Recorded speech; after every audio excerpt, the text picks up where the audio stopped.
Copa, con video pe ya andu. Vamos a ver cómo podés expresar tus emociones y estados de ánimo. Y para eso vamos a ver un poco de vocabulario. Abl a, dabl ai, akyhyje, atĩ, cherovasy, chepicha, chepochy, chepy'apy, chepy'andýi,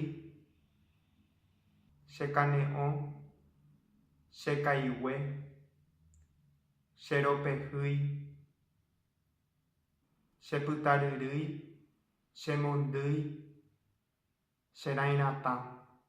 Ahora vamos a ver cómo preguntar por el estado de ánimo. Y podemos decir, por ejemplo, mba'éichapa reime, que se puede responder con una de las expresiones anteriores, o por ejemplo diciendo aime pona, aime vai.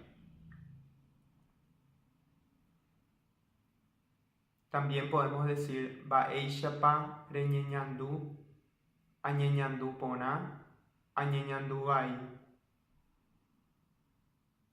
Nei jajoecháta ag̃amie